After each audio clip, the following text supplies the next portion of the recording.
Hi friends, இன்றைக்கி பூரி மசாலா தான் பார்க்க போகிறோம். நம்மளோட சப்ஸ்கிரைபர் ஒருத்தர் கேட்டிருந்தாங்க, அவங்களுக்காக தான் இந்த வீடியோ. ஓகே, அதுக்கு என்னென்ன வேணும் அப்படின்றது பார்க்கலாம். 3 உருளைக்கிழங்கு வேக வச்சு கிழங்கு எடுத்து வச்சுருக்கேன். அதுக்கப்புறம் கடலை பருப்பு கொஞ்சம், 2 பச்சை மிளகாய் கட் பண்ணி வச்சுருக்கேன். இஞ்சி பூண்டு கொஞ்சம் நறுக்கி வச்சுருக்கேன். 4 வெங்காயமும் 1 தக்காளி கட் பண்ணி வச்சுருக்கேன். அப்புறம் பாருங்கள், கருவேப்பிலையும் மஞ்சள் பொடியும் கொஞ்சம் எடுத்து வச்சுருக்கேன். பாருங்கள், நான் ஒரு கரண்டி ஃபுல்லாக ஆயில் விட்டுருக்கேன். எதுக்காக அப்படின்னா, நம்ம 4 வெங்காயம் கட் பண்ணி வச்சுருக்கோம், அது வந்து நல்லா வதங்கணும் இல்லைங்களா, அதுக்காக தான்.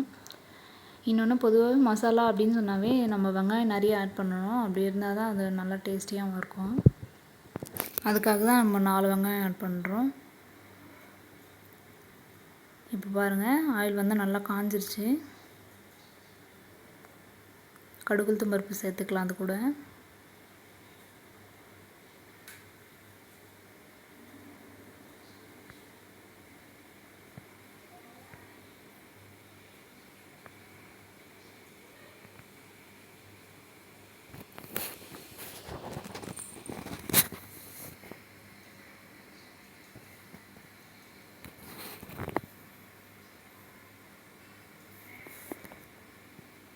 அது நல்லா புரிய விடுங்க.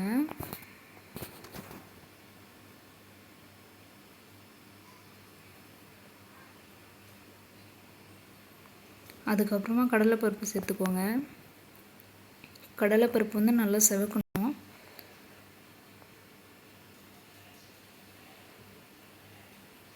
பாருங்கள், அது செவந்த அப்புறம் பச்சை மிளகாய் சேர்த்துக்கலாம்.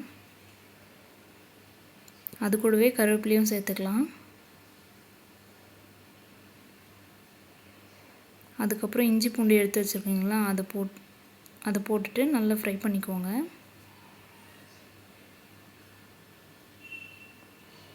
இப்போ வெங்காயமும் சேர்த்தாச்சு, நல்லா ஃப்ரை பண்ணி விட்டுக்கோங்க.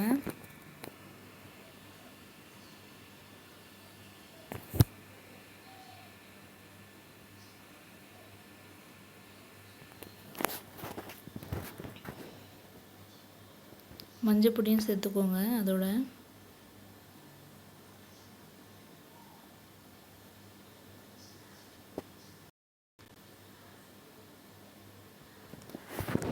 இப்போ அந்த ஒரு தக்காளியும் சேர்த்துக்கோங்க.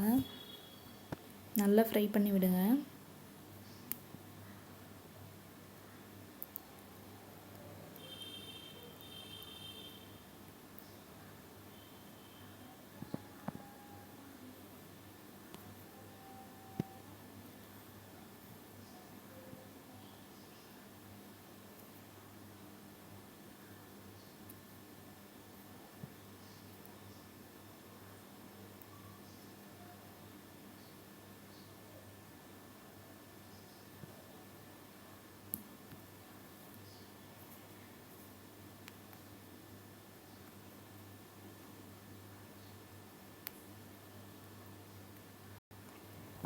இப்போ சால்ட்டு சேர்த்துக்கோங்க. சால்ட்டு சேர்த்துட்டு நல்லா ஃப்ரை பண்ணுங்கள்.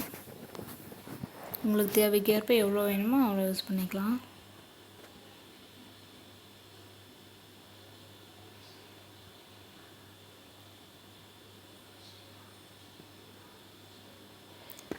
அதோட 1 டம்ளர் தண்ணி ஊற்றி நல்லா வேக வைக்கணும் அந்த வெங்காயமும் தக்காளியும். அது வெந்த அப்புறம் பார்க்கலாம்.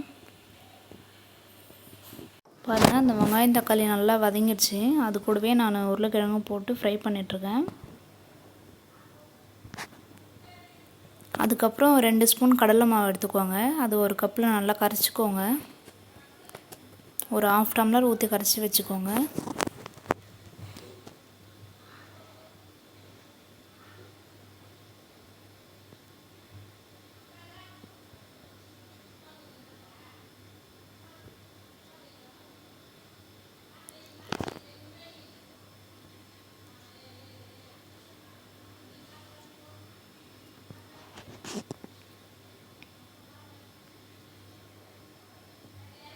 இப்போ பாருங்கள், அதோடு சேர்த்தாச்சு அந்த கடலை மாவையும். அதுக்கப்புறமா ஒரு கிளாஸ் தண்ணி விட்டால் போதும்.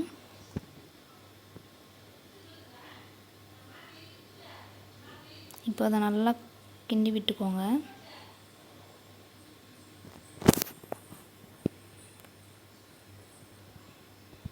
அவ்வளோதாங்க, ஈஸியான மெத்தடு தான்.